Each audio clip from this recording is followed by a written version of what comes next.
How's it going, guys? Today I'm going to be featuring another match in the Ohio.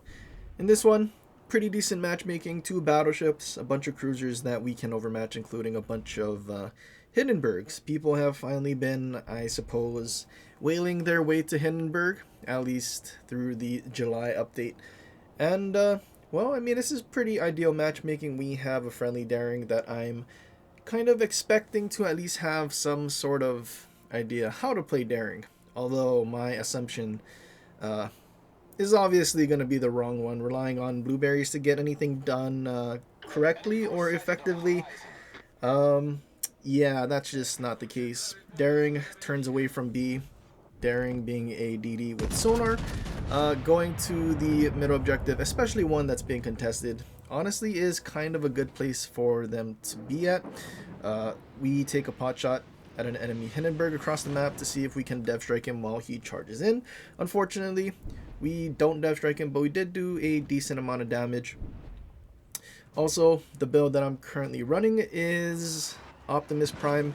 We've sort of been messing with our build quite a bit just because over time, after the pricing campaign, we've been realizing everything has been slowly turning into this long-range sniping fest.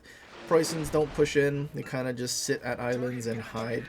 And most of the time, if you're just running a secondary build with Optimus Prime, you're just not going to get anything done. Somehow, we settled out that Hindenburg through the bow. That was pretty funny. But now we have an enemy Kaba that's just YOLOing in. There's two destroyers here. We have our friendly Daring here who decided to smoke up, but he's not actually in his smoke, and he is basically just dying at this point. And also, he does not seem to have Unstoppable, so he's not reversing into his smoke at all. He's basically just dead. He's not shooting his guns either. He was only aiming his torpedoes, so he gets a well done from me. Enemy Kaba goes unspotted. He was really low. I was kind of hoping we would have some help, but our friendly Lepanto is going to go on an adventure to the left border. Flat broadside Musashi. Dispersion looks kind of bad, and somehow we get a triple Citadel out of that. I guess that's how it usually goes. The bad looking dispersion gives you these random citadels, whereas the shells that's touching, you get one and everything else splashes. So we got kind of lucky there. We see an enemy Seong pushing into the left flank, so this is going to be kind of torture. If we're not able to kill off all of these DDs and have our destroyer that's last alive kind of spot the enemy Seong, it's going to kind of be a torpedo dodging fiesta here. Kaba sitting in his smoke, Velo sitting in his smoke, everything is smoked up. Our DD, even though he clearly saw a Hindenburg and a bunch of stuff charging straight at him, decided that sitting in his smoke is a great idea. He also seems to have lost all of his HP, and this is quickly turning into a steamroll. We've already lost 4 ships within 3.5 minutes, and so far they've only lost 1. Enemy Hindenburg trying to charge in. He's the only thing spotted. We need to do our best to help our team on the other side so that at least they don't fold extremely quickly and they can sort of slow down whatever it is on the other flank. I ping our Chungmu to get back because for whatever reason he's still just sitting there, which honestly isn't the best thing for a DD that's almost dead. He also has 3 bars, so we know he's taking less HP to get 0.1 detection, which, I mean, at this point, since all he's doing is bound reversing away, is not really doing anything effective for him there. Chungmu goes down. Luckily, Velos was shooting his guns, and he already used his smoke, so our secondaries are able to finish him off. The only secondary inspiration on this build that I have is Hipper. The other inspiration slot I gave to Megatron to kind of give us a little more range. Megatron plus the Epic Battle Booster gives us 18.5 kilometers of range, which again, with the Preußen meta, long range HE spam meta, kind of important. We've tried Riker, who isn't bad per se, but at the same time not having the same tankiness that you could otherwise with Optimus Prime does kind of suck.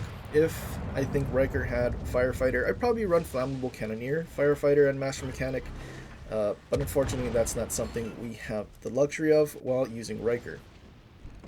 Enemy Seattle gets spotted. We do still have to worry about the Kaba, and we are located, so we know he's somewhere nearby, and we're going to need to be careful because Kaba can definitely still torpedo and even YOLO if we aren't careful with our guns. Luckily, our guns load just in time, and Kaba does get himself spotted, and we're able to finish him off.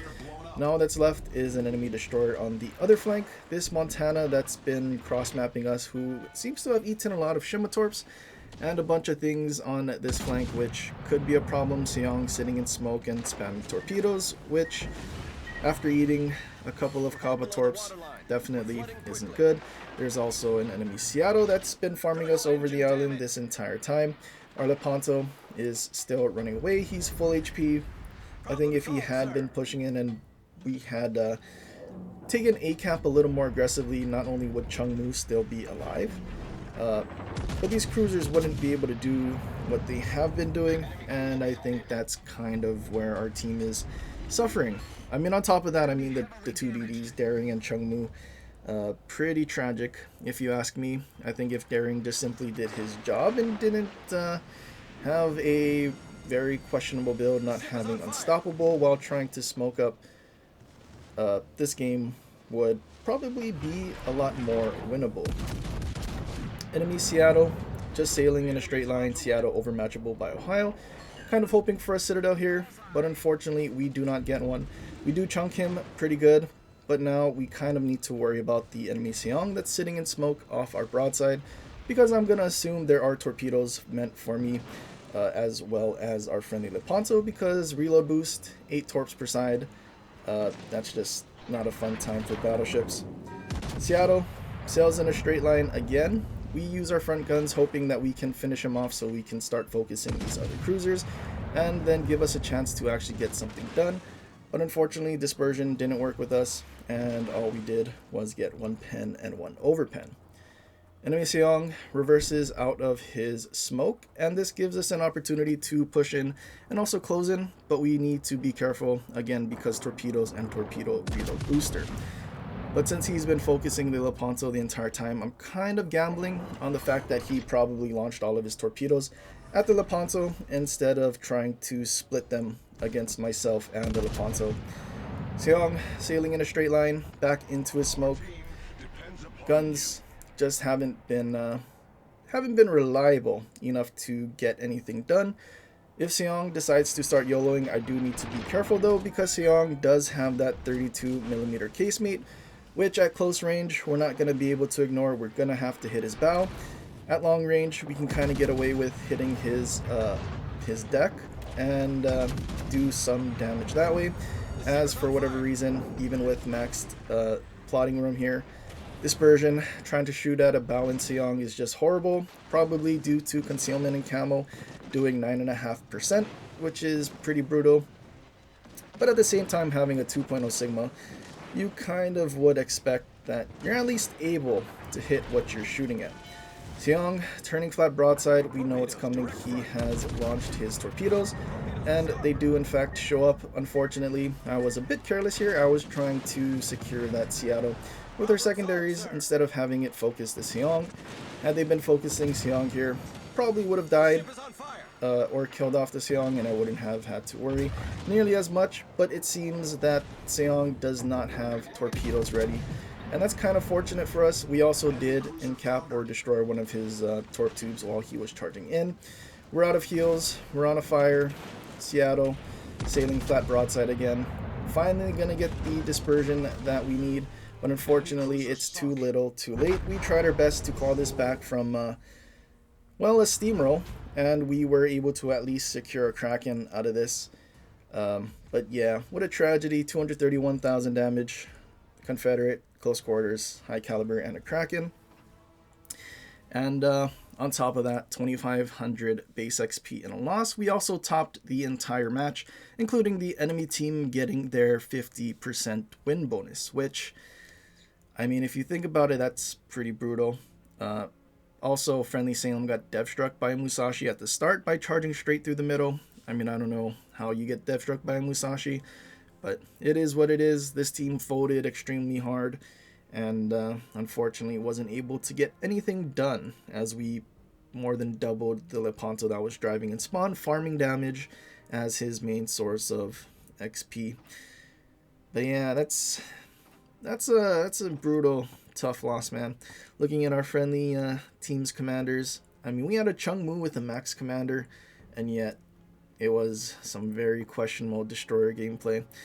And that's the probably one of the biggest annoyances that I have is that high tier destroyers, most of the players are pretty bad, and they stick out like a sore thumb. You have Daring with the 16-1 tier wit, and we know for a fact, since he didn't have Unstoppable and he was just sitting out in the open, he took Smogathon, probably the worst thing you can take on a Daring if you're trying to push in.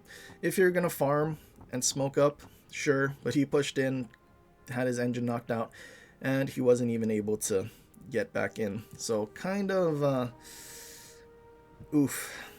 But anyway, Optimus Prime build, we kind of have been going back and forth between Riker, like I said, because of the Preußen and long range meta. If you're not able to reach them and you're just getting farmed, it's pretty brutal. Also, for whatever reason, it seems like Preußen is the battleship that destroys turrets on everything, no matter what, just because everything seems to hit wherever they're aiming. But yeah, Inspirations, Hipper, and Megatron, just to give us a little bit more range.